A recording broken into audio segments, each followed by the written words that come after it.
नमस्कार दोस्तों, Indian technical training centre में आपका स्वागत है। आज हम लोग देखेंगे इन्वर्टर एसी के बारे में।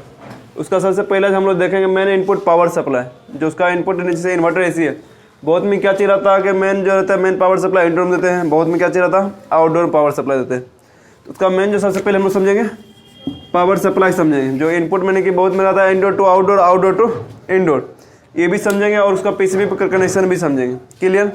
उसके बाद जो मेरा रहेगा, अब इंडोर कनेक्शन मैंने हम ऑन कर दे, उसके बाद क्या चाहता है इंडोर से आउटडोर जो वायरिंग होता है कम्युनिकेशन का, उसका हम लोग कम्युनिकेशन का पूरा इन्फॉर्मेशन लेंगे। उसके बाद क्या चलेगा मेरा ये आउटडोर पीसीबी, आउटडोर पीसीबी किस तरीके से चेकअप करेंगे। फिर उसके बाद मेरा कंप्रेसर और फैन मोटर, उसी मेरा पीसीबी में रिएक्टर वगैरह लगा हुआ रहेगा, जो पूरा उसमें हम लोग समझेंगे। तो कंप्रेसर का पीसीबी में उसका कनेक्शन किस तरीके से रहता है, उसको किस तरह से हम चेकअप करेंगे, और हर एक जगह पर किस तरह से वोल्टेज हम लोग चेक करना है, ये चीज़ कंप्लीट हम लोग इसी वीडियो में देखेंगे। तो सबसे पहले हम लोग चेक करेंगे कि मेन पावर सप्लाई बहुत में इसी बदला है कि इंडोर टू आउटडोर कैसे कनेक्शन होता है। तो सबसे पहले ये चीज़ समझ लीजिए कि जैसे नॉर्मली समझ लीजिए मेरा कनेक्टर रहता है, कनेक्टर देख कर मालूम पड़ जाएगा। अगर ये मान लीजिए आपका इंडोर है, क्लियर, ये मान लीजिए इंडोर है, इसमें जब नया इंडोर कभी आप लोग देखिए था, इसमें कभी कहीं वायर निकला हुआ रहता इंडोर में से।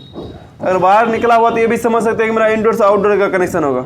अब इसमें ये मेरा इनपुट पावर सप्लाई हो गया, और यहाँ से आउटडोर के लिए पावर सप्लाई निकलेगा।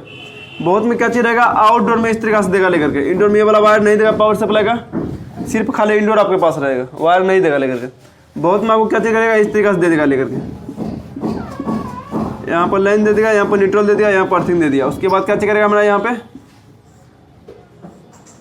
फिर से यहाँ पर देगा क्या चीज़, लाइन दे दिया, न्यूट्रल दे दिया, कम्युनिकेशन दे दिया, अर्थिंग दे दिया। इसका मतलब क्या चाहिए हुआ। अब यहाँ पर देखिए मेन लाइन जो रहेगा वो इस पे आउटडोर पाएगा, मानिए ये आउटडोर है,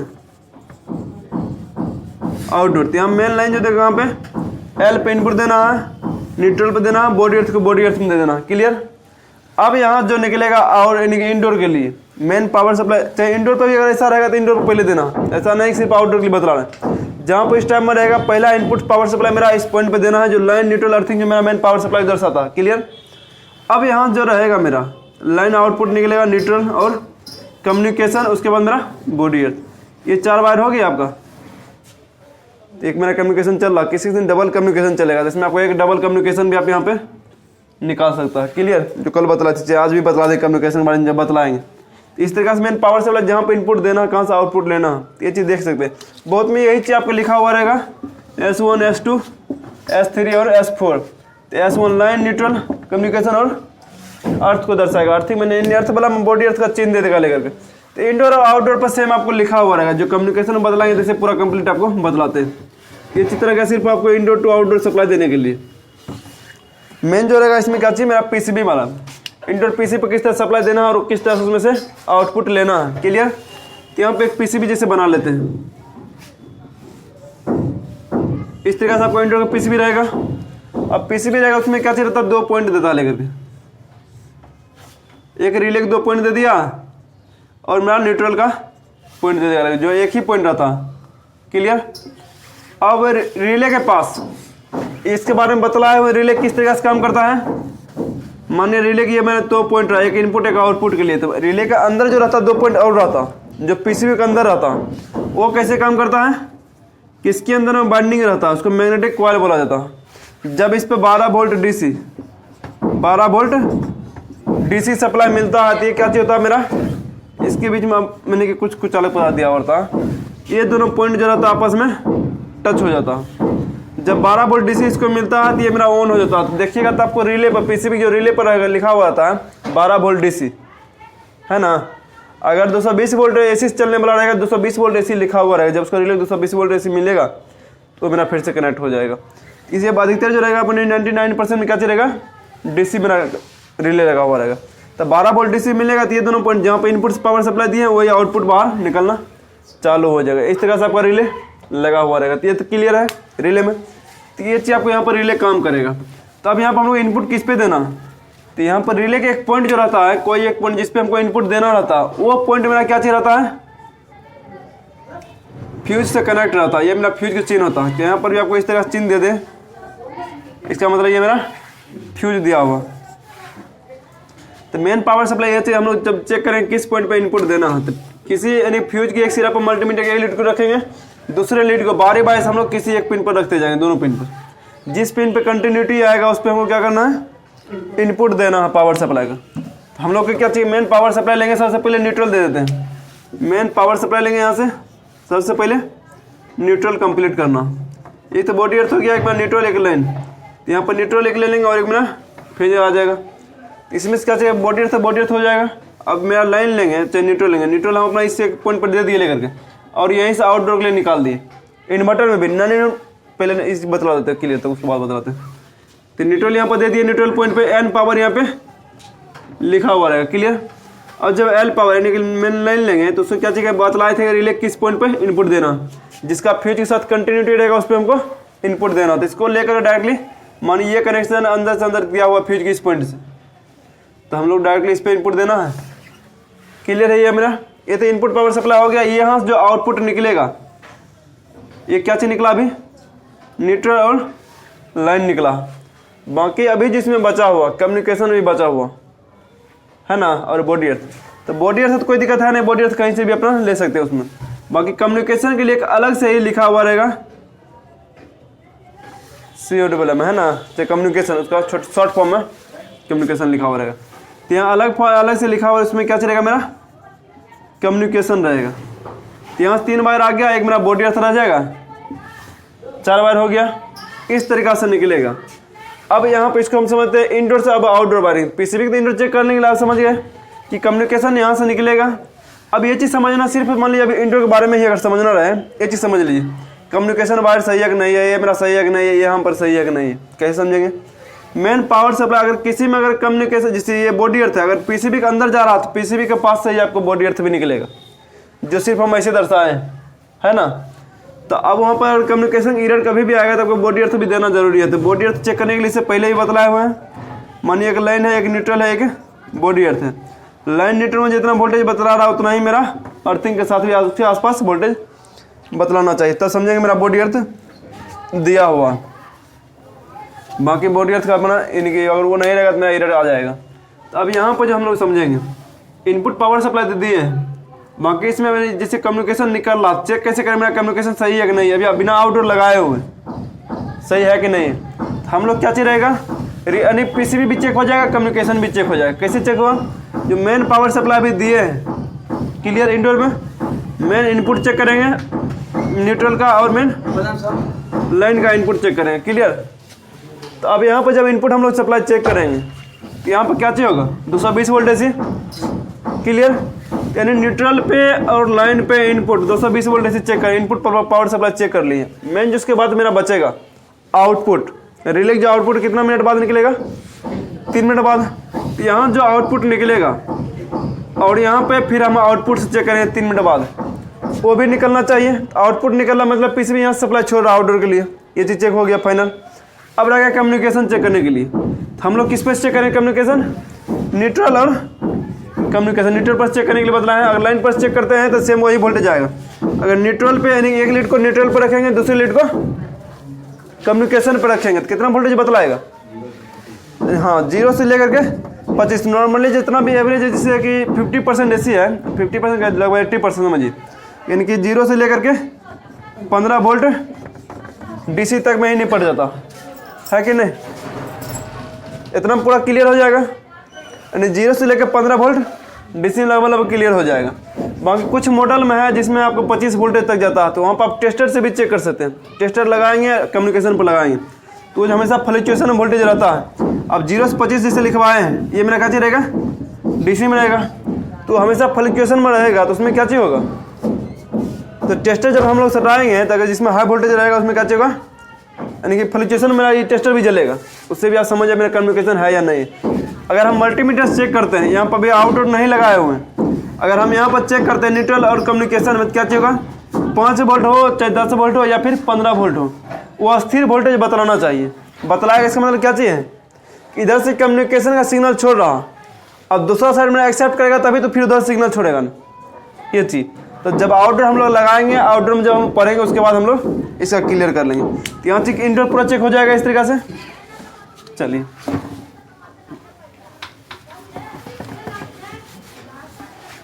अब यहाँ जब निकलेगा मेन लाइन, चलिए इसको मिटा करके आप आउटडोर बनाते हैं, है ना। चलिए यहाँ पर आउटडोर बना लेते हैं। जब आउटडोर पे आएगा सप्लाई, क्या चाहिए आएगा आपको, बॉडी अर्थ ले लीजिए सिंपल बॉडी से। तो बॉडी अर्थ के पास पहुंचेगा कम्युनिकेशन लाइन और एक मेरा न्यूट्रल रह गया। तो यहाँ पर क्या चाहिए हो गया, बॉडी अर्थ हो गया एक मेरा, हाँ कम्युनिकेशन हो गया, या फिर इसी में लिखा हुआ रहेगा एस यानी सिग्नल, है ना। और एक मेरा क्या चाहिए हो जाएगा, लाइन न्यूट्रल, ये आगे पीछे लिखा हुआ हो सकता। क्लियर है यहाँ पे। तो ये चीज़ जब यहाँ पे पहुँच गया आउटडोर तक, तो यहाँ पर बीच में कनेक्शन कैसे करेगा, इंडोर से जो आ रहा आउटडोर तक हमें कनेक्शन करना था। तो यहाँ पर एक छोटा सा यानी कि डायग्राम गुजरिए, यहाँ पर समझ लीजिए। कभी भी जब इन्वर्टर से आप इंस्टॉल करेंगे तो सेम तरीका रहेगा आपका कनेक्शन करने का। मान लीजिए यहाँ पे इंडोर है और यहाँ पे आउटडोर है। तो जो इंडोर से पावर सप्लाई निकलेगा, लाइन न्यूट्रल बॉडी अर्थ और कम्युनिकेशन, मान लीजिए यहाँ पे ये लाइन है न्यूट्रल है और कम्युनिकेशन है ये मेरा अर्थ है। तो सेम टू सेम इसके लाइन पे, आउटडोर के लाइन पे और न्यूट्रल पे, कम्युनिकेशन पे, बॉडी अर्थ पे, उस सब के सब वायरिंग सेम जुटना चाहिए। जैसे नॉन इन्वर्टर ऐसे बतलाया था, लाइन न्यूट्रल में उल्टा पुल्टा भी कर देता तो कोई दिक्कत नहीं होता। अब इसको इधर कर दिया, इसको इधर कर दे तो अभी कोई दिक्कत होता था, तब पर भी चल रहा था। बाकी इसमें क्या चाहिए होगा, अगर एक भी बार हम इधर से उधर जोड़ते हैं तो कम्युनिकेशन एरर आ जाएगा, यानी उसका सिग्नल नहीं मिल पाएगा और मेरा ऐसे चलेगा ही नहीं, तो इस तरीका से एरर दे देगा। बाकी इसी में क्या चलेगा, कहीं पे एक बार अगर मनी के वायर को ज्वाइंट कर रहे हैं या फिर कमजोर वायर लगा रहे हैं तो वहाँ पर भी क्या चाहिए होगा, कम्युनिकेशन की एरर आएगा। वायर हिट होगा तो कम्युनिकेशन की एरर आएगा। ढेला कनेक्शन रहेगा तो भी कम्युनिकेशन की एरर आएगा, ज़्यादा जॉइंट रहेगा तो भी एरर आएगा किसी भी वायर में। तो सारा वायर आपको कम्युनिकेशन सही देने के लिए जो इंडोर पर पावर सप्लाई दे रहे हैं, वहाँ से आउटडोर के लिए भी वहाँ तक आपका प्रॉपरली कनेक्शन एकदम क्लियर होना चाहिए और एक ही वायर रहना चाहिए। ज़्यादा जॉइंट दीजिएगा तो आपका एरर आ जाएगा। इसलिए अधिकतर सबसे अधिक जो हिट होता है मेरा जॉइंट पे ही होता है। ये चीज़ क्लियर है आपको।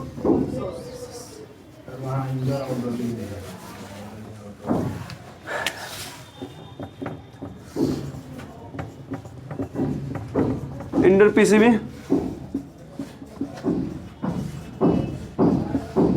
आउटडोर पीसीबी क्लियर है आपका। अब यहाँ पर आउटडोर पहुँचने के बाद क्या होता है ना, आउटडोर पीसीबी के बारे में पूरा समझ लीजिए। मेन लाइन जैसे इनपुट दे दिया पूरा ठीक है। अब आउटडोर पीसीबी किस तरीके का काम करेगा, तो बॉडी अर्थ में तो कोई दिक्कत है नहीं, बॉडी अर्थ में सेफ्टी के लिए दिया हुआ रहता है। जब पीसीबी से अगर आएगा तो पीसीबी के जरिए आपको देना पड़ेगा, नहीं तो वहाँ पर कम्युनिकेशन नहीं रहता जो बतलाए हुए। अगर मेरा पीसीबी में कम्युनिकेशन बहुत बार का था, अर्थिंग मेरा पीसीबी में नहीं देता, बाहर से बाहर सेफ्टी के लिए दे दिया, तो उसमें कोई दिक्कत है नहीं। बिना बॉडी अर्थ का भी हम लोग उसको चला सकते हैं। अब जो मेरा रहता है एक मेरा कम्युनिकेशन, एक मेरा लाइन और न्यूट्रल। इसमें कम्युनिकेशन तो इंडोर और आउटडोर के बीच में कम्युनिकेशन करने के लिए दिया हुआ रहेगा। और इसमें क्या चलेगा मेरा ये लाइन न्यूट्रल। जब ये चलेगा तो आगे किस तरीके से काम करेगा उसका जब रहेगा मेन जो बतलाए हुए थे। चलिए इसको मिटा कर हम इसी को सेम टू सेम यही डायग्राम को आगे पूरा पीसीबी पर बनाते हैं।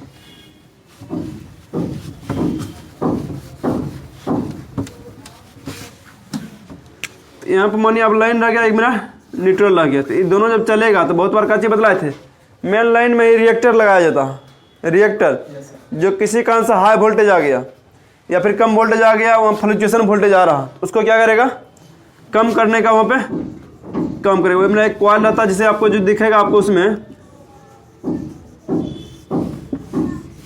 इस तरीका से दिखते रहता है ना। प्रैक्टिकली जब आप देखते हैं तो उसमें ये चीज़ इस तरीका से दिखेगा तो डायरेक्टली दो ही बार दिखता है। तो बहुत उसको ट्रांसफार्मर बोलते हैं। ट्रांसफार्मर रहता है, ट्रांसफार्मर जब भी रहेगा उसमें क्या चलेगा, या तो 150 वायर एक साइड निकालेगा या फिर क्या करेगा सेकेंडरी भी निकालेगा। उसमें 4 वायर यानी कि एक इनपुट तो रहेगा तो आउटपुट रहेगा। इसमें क्या चाहिए, सिंगल वायर गया, सिंगल वायर आउटपुट निकल रहा। तो ये मेरा रिएक्टर रहता जो वोल्टेज के फ्लक्चुएशन को कम करता, फ्रीक्वेंसी कम करता, कंट्रोल करता, समझ लीजिए। अब यहाँ पर जो रहेगा मेरा, तो ये मेरा क्या रहेगा रिएक्टर। अब यहाँ से पावर सप्लाई जब आगे बढ़ता है कहाँ जाता है मेरा, ये ब्रिज रेक्टिफायर बतलाए थे, यानी कि जो एसी वोल्टेज आप उसको डीसी में बदलेगा ना, कुछ कंपोनेंट होते हुए जाएगा, ऐसा नहीं सिर्फ मोटा मोटी जैसे आपको बदला रहा है। तो अब यहाँ से होते हुए कहाँ चल जाएगा मेरा, ये 4 पिन वाला बतलाए थे ना, तो बीच वाला मेरा क्या चलेगा एसी सप्लाई हमेशा। तो रिएक्टर यानी कि ब्रिज रेक्टिफायर जब जाएगी, यही मेरा जो मेन काम करता है एसी सप्लाई को डीसी सप्लाई में कन्वर्ट करने के लिए। तो यहाँ पर जो हम लोग AC सप्लाई देंगे वहाँ से क्या चाहिए, DC आउटपुट निकलेगा। इधर अगर इधर प्लस है तो प्लस आपका आउटपुट निकलेगा, माइनस। अब ये दोनों जब आउटपुट निकलेगा तो कहाँ चला जाएगा, कैपेसिटर में। आउटपुट कितना, अच्छा इनपुट मानिए यहाँ पर 220 वोल्ट AC है, 220 से 240, आउटपुट कितना रहेगा, यानी 100 वोल्ट का लगभग अंतर रहता है ना, 100 वोल्टेज के आसपास। तो यहाँ आउटपुट कितना रहेगा लगभग 325 के आसपास DC रहेगा, 325 वोल्ट DC के आसपास यहाँ पे आउटपुट निकलेगा। तो इसको क्या चीज बोलेंगे, रेक्टिफायर ना, रेक्टिफायर जो AC से DC करने का काम करता। अब यहाँ जब निकलेगा तो आउटपुट जब निकल रही है कहाँ चल जाएगा मेरा, ये हाई वोल्टेज के जैसे वहाँ पर उस एरिया में, मतलब कल जैसे प्रैक्टिकल करवाए ना, तो उसमें क्या चीज रहता, क्या प्रैक्टिकल वीडियो जैसे इसमें दिए हुए, तो उसमें किस तरह से रहेगा कि हाई वोल्टेज कैपेसिटर में जाता है। जब मैंने कहा वहाँ पर बहुत ज़्यादा हाई वोल्टेज पहुँचता है, मैक्सिमम कितना वोल्टेज 450 वोल्टेज तक पहुँचता है। जो वोल्टेज जैसे नॉर्मली यहाँ दिए हैं वही वोल्टेज यहाँ पे कैपेसिटर में पहुँचेगा। तो यहाँ पर माइनस वाला माइनस पे चला जाएगा, वहाँ पर माइनस के साथ क्या चीज रहेगा, लकीर दिया हुआ रहता है, कैपेसिटर के माइनस साइड पे लकीर दिया हुआ रहेगा, और प्लस पे प्लस आपको कुछ भी चीज़ नहीं देगा। अब यहाँ से निकलने के बाद मेरा कहाँ चला जाता है, मेरा ये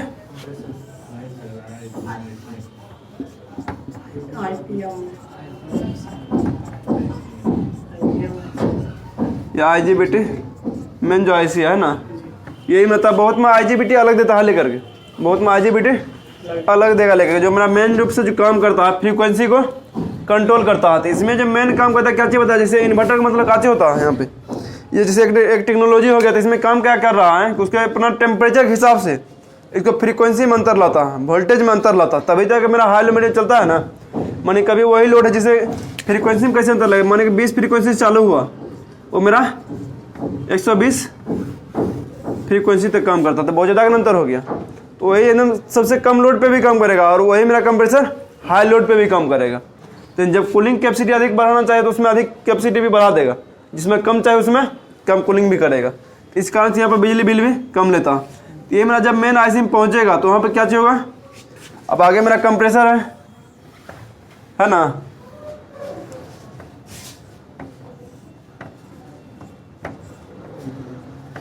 UVW, ये जैक के जरिए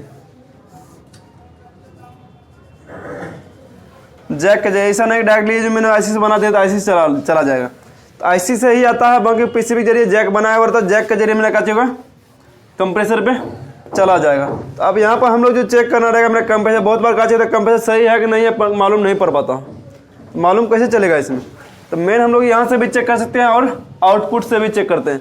जो आउटपुट मेन जो इनपुट दे रहा था, हम इनपुट से अगर चेक करते हैं, मानिए एक न्यूट्रल पर ले लिए और एक ना लाइन ले लिए, पेज ले लिए, एक न्यूट्रल पर मल्टीमीटर एक लीड को रखे AC वोल्टेज पर सेट करना, एक लीड को यहाँ पर रखे, एक लीड को बारी बारी से तीनों पर रखेंगे, तो 150 से 200 वोल्टेज के आसपास तीनों पर बतलाएगा ना। तो चीज़ टेम्परेचर के हिसाब से वोल्टेज कम ज़्यादा होते रहेगा, कोई दिक्कत नहीं है। वही चीज़ जब DC वोल्टेज चेक करना रहेगा तो कहाँ से चेक करेंगे, तो फिर यहाँ पे एक लीड को रखेंगे, एक लीड को बारी बारी से तीनों पिन पर रखेंगे, सेम वोल्टेज आना चाहिए। सेम वोल्टेज आ रहा है इसका मतलब क्या चाहिए, हाँ कंप्रेसर सही है, यानी कि काम कर रहा है, सेम वोल्टेज आ रहा है और कंप्रेसर चल भी नहीं रहा, तो उसका मतलब कंप्रेसर खराब है, वोल्टेज यानी कि PCB सही है। तो परफेक्ट जब चेक करना है उसके लिए क्या चीज़ बतलाए थे कि मान लीजिए यहाँ पर जैसे कंप्रेसर है, क्लियर, ये मेन पावर सप्लाई जो है यानी कि PCB का, ये जो UVW निकल रहा पावर सप्लाई, यहाँ से 3 पावर सप्लाई मैंने PCB से निकल रहा, ये तीनों मेरा UVW पे जा रहा है। 2 बल्ब ले लिए, दोनों बल्ब का 2-2 सिरा रहेगा ना, दोनों बल्ब का एक सिरा मिला दिए। अब यहाँ पर जो निकला मेरा कितना हो गया टोटल, 3 वायर, तीनों के बीच में ही हमको क्या करेंगे, चाहे उसके टर्मिनल पे भी जोड़ सकते हैं, क्लियर हो जाएगा। अब यहाँ पर हम लोग AC को ऑन कर देना, तो जो यहाँ से पावर सप्लाई निकलेगा तो यहीं पर तो बल्ब का तीनों सिरा हम जोड़े हुए हैं ना, तो कुछ सेकंड के लिए, इसलिए उसके अनुसार जब रेजिस्टेंस नहीं मिलेगा बल्ब का तो मेरा PCB आउटपुट सप्लाई देगा ही नहीं, इसलिए कम्युनिकेशन पे ये मेरा काम कर रहा है ना। तो यहाँ पर सप्लाई देनी कुछ सेकंड के लिए तो चलेगा बल्ब, तो उससे परफेक्ट आपको मालूम पड़ जाए मेरा PCB आउटपुट सप्लाई दे रहा नहीं दे रहा। आप मल्टीमीटर से भी चेक कर सकते हैं, मतलब मल्टीमीटर कुछ सेकंड के लिए ही आता है, जब तक आएगा और चला जाएगा तब तक मल्टीमीटर हो सकता है शो भी नहीं करे, है कि नहीं। जब तक वो शो करे तब तक वो मेरा गायब हो जाएगा, इसलिए उसमें पता नहीं चलेगा। मतलब लाइट जब जलेगा तो आपको मालूम पड़ जाएगा, हाँ यहाँ पर लाइट कुछ सेकंड के लिए जला था, इससे मालूम पड़ जाएगा मेरा पीसीबी सही है कि नहीं है और कंप्रेसर मेरा सही है कि नहीं है। क्लियर है ये वाला। तो मेन जो हम लोग को चेक करना रहेगा, क्या चीज़ चेक करना रहेगा, यहाँ पे इनपुट पावर सप्लाई चेक करेंगे रेक्टिफायर पे, आउटपुट पावर सप्लाई देखेंगे 100 वोल्ट के आसपास अंतर आ रहा है कि नहीं आ रहा। उसके बाद क्या चलेगा, जो वो आ रहा कैपेसिटर पर यहाँ पर वोल्टेज चेक कर लेंगे, ये चीज़ क्लियर हो जाएगा।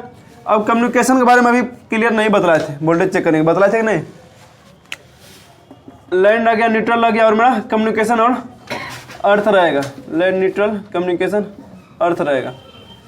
इसमें चेक करिएगा क्या चीज रहेगा, लाइन, जैसे अगर लाइन से चेक कर रहे हैं तो लाइन से न्यूट्रल पर कितना वोल्टेज बदलाएगा, 220 वोल्टेज वही लाइन से, और कम्युनिकेशन पर 220 वोल्टेज वही लाइन से, और बॉडी अर्थ पे सेम प्रोसेस आपको इसमें भी रहेगा। वही चेक कम्युनिकेशन से चेक करना रहता। हाँ, मेन जो कम्युनिकेशन चेक करने के लिए रहता है ना, न्यूट्रल और कम्युनिकेशन ही रहता। इसमें क्या चलेगा, 0 से लेकर के 25 वोल्ट डीसी, अधिकतर में क्या चलेगा 0 से लेकर के 15 वोल्ट डीसी रहेगा। इतना चेक खाली चेक करिए। और मेरा इंडोर और आउटडोर पे दोनों साइड फ्लक्चुएशन में वोल्टेज बदलाना चाहिए। क्लियर। अब यहाँ पे क्या चलेगा, कम्युनिकेशन बहुत बार आता है zero crossing communication indoor, zero crossing communication outdoor लिखा होता है एरर कोड में। इसमें आउटडोर में अंतर है या फिर इंडोर में खराबी है, कहाँ मालूम पड़ेगा, तो उसके लिए हम लोग फिर से चेक करेंगे।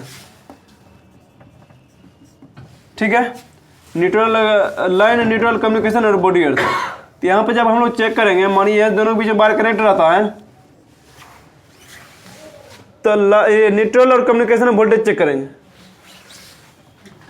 न्यूट्रल और कम्युनिकेशन में वोल्टेज चेक करेंगे। जब वोल्टेज चेक करेंगे तो मानिए आपकी इंडोर का वायर छुड़ा दिए। क्लियर। अभी आउटडोर पे सिर्फ वोल्टेज चेक कर रहे हैं। यहाँ पर मानिए 10 वोल्टेज डीसी बदला रहा। क्लियर है। वहाँ पर 0 से 25 के बीच में कितना भी बदला सकता है, ज़्यादा भी बदला सकता है। क्लियर। यहाँ पर वोल्टेज बदला रहा है, इसका मतलब क्या चाहिए कि आउटडोर में कम्युनिकेशन आगे दे रहा। जब इंडोर पर चेक करेंगे तो यहाँ पर भी कम्युनिकेशन मानिएगा 10 वोल्टेज दिखला रहा। इसका मतलब बीच का वायर जो मेरा वो मेरा गड़बड़ है, जो दोनों साइड से मेरा कम्युनिकेशन दे रहा वो मेरा आर पार नहीं हो पा रहा। अब यहाँ पर रहेगा कि एक साइड मेरा मानिए 10 वोल्टेज बदला रहा है, एक साइड बदला नहीं रहा। इसका मतलब क्या चीज़, हाँ नहीं, जिधर से वोल्टेज 0 बदला रहा है उसका पीसीबी मेरा गड़बड़ी है। जो कुछ कंपोनेंट खराब होता है, रेजिस्टेंस डायोड कुछ भी वहाँ पे ट्रांजिस्टर वगैरह खराब हो सकता है, तो वो पीसीबी इंडोर का पीसीबी रिपेयर में चला जाएगा। अगर इधर का मान्यता से वोल्टेज बदला रहा, इधर का 0 बदला रहा, तो आउटडोर का पीसीबी में गड़बड़ी हो जाता है कम्युनिकेशन में। Clear. Line line, neutral neutral, communication communication, earthing earthing, इस चीज का कनेक्शन सही करने का तरीका। लाइन न्यूट्रल, यानी कि लाइन को किसी के साथ चेक करिएगा 220 वोल्टेज से। क्लियर। न्यूट्रल को चेक करिएगा तब कम्युनिकेशन के साथ चेक करिएगा। इससे पहले चेक किया हुआ है लाइन के साथ। तो न्यूट्रल और कम्युनिकेशन में चेक करेंगे तो 0 से लेकर 25 वोल्ट फ्लक्चुएशन हमेशा रहना चाहिए। माने किसी कारण से यहाँ पर स्थिर वोल्टेज बदला रहा इंडोर पे, हम लोग आउटडोर पे भी जाकर चेक करेंगे, तब वहाँ पर भी अगर स्थिर वोल्टेज बदला रहा तो बीच में वायर जो ज्वाइंट किए हैं हो सकता है वायर जला हुआ हो, गड़बड़ी हो, या फिर चुहा काट दिया, कुछ भी वहाँ पे। ऐसा नहीं कि इसी के वायर चेक करें, इसी के वायर मेरा गड़बड़ हो सकता। अगर इसका भी गड़बड़ी रहेगा तो यहाँ पर बतला देगा सेम वोल्टेज। यहाँ पर हम लोग को चारों वायर को चेक करना है, इसको 4 कोर वायर बोलते हैं ना, 4 कोर वायर। तो यहाँ पर क्या चलेगा, तो यानी कि 0 से लेकर 25 वोल्ट डीसी कम्युनिकेशन इनकी फ्लक्चुएशन में चलना चाहिए। जहाँ पर अस्थिर बतलाएगा जिधर से, तो हमको सेकंड साइड पे भी अस्थिर बतलाना चाहिए।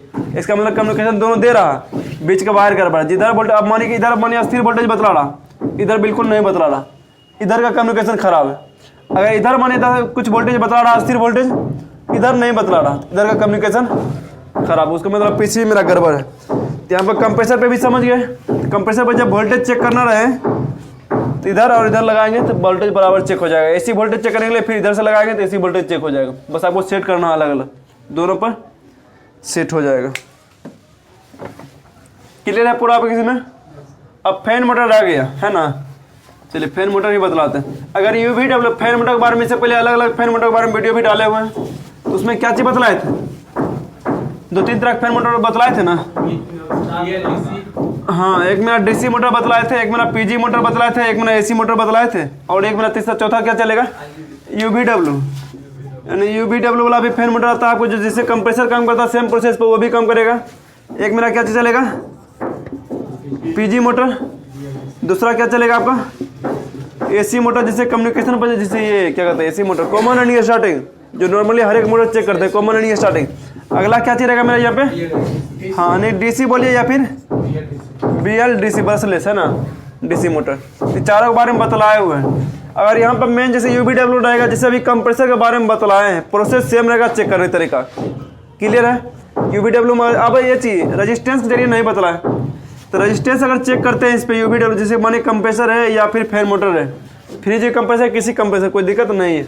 इन्वर्टर वाला हमारा UVW दिले है, तो उसमें चेक करना क्या तरीका है, मैंने 3 पॉइंट दिया हुआ, तीनों पॉइंट पे सेम वैल्यू रहेगा। माने यहाँ पर रेड है, येलो है, ब्लैक वायर है, तो रेड येलो पर मैंने 2 मारा है, इस पर भी 2 में ही आना चाहिए, और यहाँ पर भी 2 में ही आना चाहिए। हाँ UVW में। बाकी DC वाला में आपको रेजिस्टेंस नहीं चेक करना, वहाँ पे क्या चेक करना है, वोल्टेज चेक करना। तो DC मोटर में क्या बतलाए थे, चलिए उसका मोटर वाला भी सब स्टेप बाय स्टेप क्लियर कर देते हैं। UVW भी कंप्लीट कर देते हैं। उसके बाद जैसे DC मोटर अगर लेते हैं, तो DC मोटर में क्या चीज़ रहता है, ब्लैक मोटर रहता है। उसमें मान लीजिए एक मेरा मोटर हो गया, क्लियर है। इसमें 5 बार जब चलेगा, एक में क्या चलेगा, black, red, yellow, white, blue, 5 बार चलता है, यही कलर कोड जैसे कल भी दिखलाए थे। तो इसमें ब्लैक जो मेरा रहता है वो क्या रहता है, न्यूट्रल, बाकी सब के सब प्लस चलेगा, यानी एक मेरा माइनस चलेगा तो बाकी सब के सब प्लस चलेगा। जिसमें से एक मेरा फीडबैक भी रहता है, जो आउटपुट, यानी फीडबैक मतलब क्या चीज़, जो मेरा पावर सप्लाई दे रहा है उधर से मेरा रिटर्निंग दे रहा, ये फीडबैक हो गया। तो मल्टीमीटर के एक लीड को हमेशा क्या करेंगे, ब्लैक पे लगाएंगे, बाकी सभी पे एक लीड को DC वोल्टेज में। DC मोटर हमेशा DC वोल्टेज पे ही चेक करेंगे। एक लीड को यहाँ पर लगाएंगे, बाकी लीड को बारे बार चारों पर सटाएंगे। तो रेट मेरा क्या चीज़ बतलाए थे, हाई वोल्टेज रहता है, सबसे ज़्यादा हाई वोल्टेज। उसमें क्या चीज़ रहता है, 280 से लेकर के 315 वोल्ट DC तक बतलाए हुए थे ना, यानी 280 से लेकर के 315 वोल्ट DC तक हम लोग रेड वायर पर चेक करेंगे, यानी एक लीड को ब्लैक पर, एक लीड को रेड पर। इसके बीच में आपको वोल्टेज का अंतर दिखाई दे सकता है, क्लियर है आपका। दूसरा चेक करें हम येलो पे, येलो पे कितना वोल्टेज बतलाए थे, हाँ 0 से लेकर के 7 वोल्ट DC येलो पे। एक लीड को यहाँ पर लगाएंगे, एक लीड को येलो पे लगाएंगे। तो वही अगर डाटा में लिखिएगा तो इस तरीके से, तो आपको समझ में लिखने में भी आसान नहीं रहेगा कभी। ब्लैक रहेगा और एक मेरा रेड रहेगा, तो उसमें कितना चेक करना है, 280 से लेकर के 315 वोल्ट DC। और ये एक ब्लैक पर रखेंगे, एक को क्या करेंगे, येलो पर रखेंगे, 0 से लेकर के 7 वोल्ट DC, क्लियर है। वही फिर से क्या करेंगे, एक को ब्लैक पर रखेंगे, एक वाइट पर रखेंगे, नॉर्मली हाँ 5 से 15, 5 से लेकर के 15 वोल्ट DC, ये भी चेक कर लेंगे। अगर ब्लू पर रखते हैं, एक को ब्लैक पर, एक को ब्लू पर, ये तो कम्युनिकेशन है 0 से लेकर के 5 वोल्ट DC, क्लियर है ना। यहाँ पे इतना वोल्ट हम लोग अगर चेक करते हैं, अगर आ रहा है और मोटर फिर भी मैंने ये लगा हुआ कहना था DC मोटर, कंप्रेसर नहीं रहेगा इसमें, या तो इंडोर ब्लोअर मोटर रहेगा या फिर आउटडोर का कंडेंसर फैन मोटर रहेगा, क्लियर है यहाँ पे। तो ये चीज़ DC मोटर हो गया चेक करने तरीका। मैंने एक लीड को ब्लैक पर रखेंगे, बाकी पर बारे बारे जितना बतलाए हैं उतना वोल्टेज चेक कर लेना। अगर आ रहा है मतलब DC मोटर खराब है, मैंने PCB से अगर सप्लाई दे रहा है और मोटर चल भी नहीं रहा, इसका मतलब क्या चाहिए, मोटर मेरा खराब है, PCB मेरा सही है। वही अगर PCB पर सप्लाई ही नहीं दे रहा है, इसका मतलब PCB मेरा खराब है, मोटर तो मेरा सही हो सकता है कि नहीं। ये हो गया DC मोटर। अगला मेरा क्या रहेगा,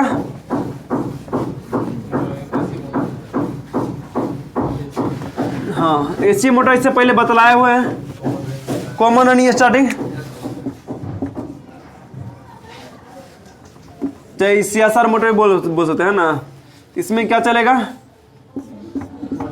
3 बार कॉमन रनिंग स्टार्टिंग, तीनों पर चेक करने के लिए बतलाए थे। इसको डायरेक्ट चालू भी कर सकते हैं और लाइन देने के रजिस्टेंस भी चेक कर सकते हैं। मानिए अगर रेड है, येलो है और ब्लैक है, तो मानिए यहाँ पर 10 दे रहा है, 5 दे रहा है, 15 दे रहा है, रहेगा ज़्यादा समझाने के लिए सिर्फ बतला रहे, ठीक है। 100-150 के आसपास नॉर्मली में रहता है इसमें। तो यहाँ पर दे रहा है मान ये 10, 15 और 5, तो इसमें क्या चीज़ बदला है? सबसे अधिक मान जहाँ दे रहा है मेरा क्या रहेगा? वो रनिंग स्टार्टिंग बचा हुआ मेरा कॉमन रहेगा। तो यहाँ पर सबसे अधिक मान जो दे रहा है रेड और ब्लैक के बीच में बचा रहा होगा येलो। येलो मेरा क्या चीज़ हो गया? कॉमन हो गया। तो अब एक मल्टीमीटर एक लीड को कॉमन पर रखेंगे, दूसरे लीड को बारी बारी से रेड और ब्लैक पर रखेंगे। इसमें क्या चीज़ हो जाएगा? जहाँ पर ज़्यादा मान दे रहा है वो मेरा क्या चीज़ हो जाएगा? स्टार्टिंग। जिस पे कम मान दे रहा हो मेरा रनिंग हो जाएगा। तो जहाँ पर ज़्यादा मान, यहाँ पर देखिए एक येलो पे एक ब्लैक पे 10 और यहाँ पे 5 दे रहा, यहाँ पर अधिक मान दे दिया, स्टार्टिंग हो गया, ये मेरा रनिंग हो जाएगा। क्लियर है? यहाँ पे इस तरीके से चेक करेंगे। मेन पावर सप्लाई देने के लिए भी बतलाए हुए हैं। मानिए ये रनिंग रह गया, ये कॉमन, ये स्टार्टिंग रह गया। क्लियर? तो यहाँ मेन पावर सप्लाई लेंगे, एक को डायरेक्ट कॉमन पे देंगे, दूसरे लीड को डायरेक्ट रनिंग पे देंगे। रनिंग पर क्या करेंगे? कैपेसिटर लगा करके स्टार्टिंग पे देंगे और मेन पावर सप्लाई दे देंगे। इससे मेरा मालूम पड़ जाएगा मेरा सही है या नहीं है। क्लियर? पावर सप्लाई से भी और रेजिस्टेंस से भी। ये एसी मोटर के लिए।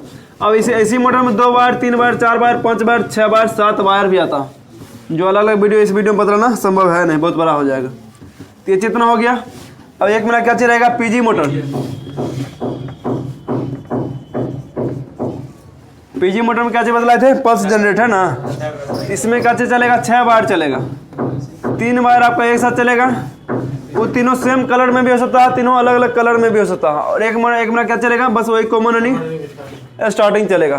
तो ये तीनों पकड़ चेक करिएगा। किसी तीन यानी जैसे यहाँ पर 3 बार दिले, 3 बार एक सेट दिया हुआ है, तो कोई एक किसी एक साइड 3 बार पे क्या होगा? कॉमन रनिंग स्टार्टिंग का वैल्यू प्राप्त होगा, यानी कि तीनों का अलग अलग मान देगा लेकर। और ये तीनों मेरा पीसीबी पे जाकर लगा हुआ था, तो जिसमें अलग अलग मान देगा उसमें कॉमन रनिंग स्टार्टिंग मालूम कर लेंगे।